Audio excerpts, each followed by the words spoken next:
करेंगे, इस सीक्वेंस को फॉलो करेंगे ये, तो ये क्या बताएगा, ये इंक्रीजिंग ऑर्डर ऑफ स्टेबिलिटी को बताएगा। तो इंक्रीजिंग ऑर्डर ऑफ स्टेबिलिटी जब दिखाना होगा तो हम ऐसे करेंगे और एरो के ऊपर लिख देंगे, एरो के ऊपर क्या लिख देंगे, इंक्रीजिंग ऑर्डर ऑफ स्टेबिलिटी। तो अगर हम एरो के ऊपर लिखना चाहते हैं तो हम ऐसा लिख देंगे कि एरो को फॉलो करेंगे तो increasing order of stability, BILITY, ठीक हो गया। अच्छा, क्वेश्चन कहता कि arrange the following molecule in their increasing order of bond length. दूसरा क्वेश्चन भी तो हो सकता है भाई बॉन्ड लेंथ भी तो बताता है।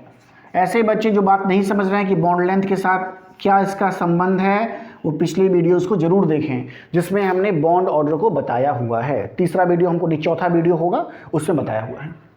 देखिए यहाँ पे अगर बॉन्ड लेंथ कह रहा है तो बॉन्ड लेंथ का मतलब है कि जितना ज़्यादा स्टेबिलिटी बॉन्ड लेंथ उतनी कम होगी, यानी जितना ज़्यादा वैल्यू होगा बॉन्ड ऑर्डर की, उसकी जो बॉन्ड लेंथ है उतनी ही कम है।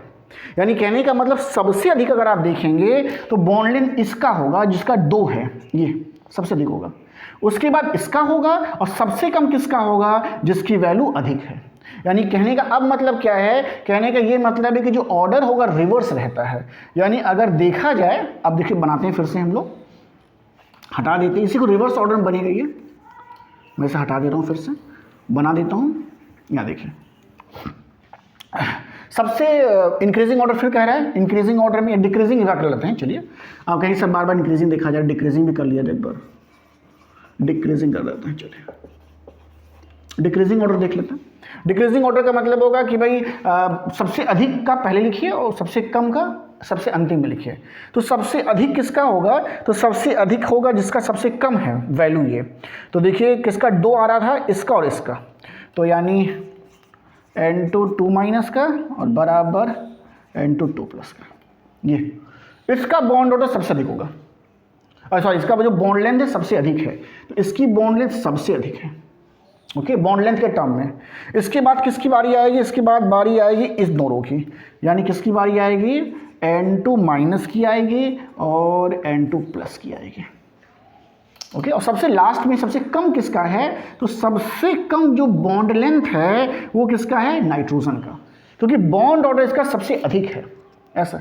तो अब हम क्या देख रहे हैं, अब हम ये देख रहे हैं कि अगर जो है हम फॉलो कर रहे हैं इस ऑर्डर को तो ये डिक्रीजिंग ऑर्डर है, घटता हुआ जा रहा है। यानी अगर ऐसे फॉलो कर लेंगे तो हम लिख देंगे क्या चीज़ भाई, हम लिखेंगे this is the decreasing order of bond length.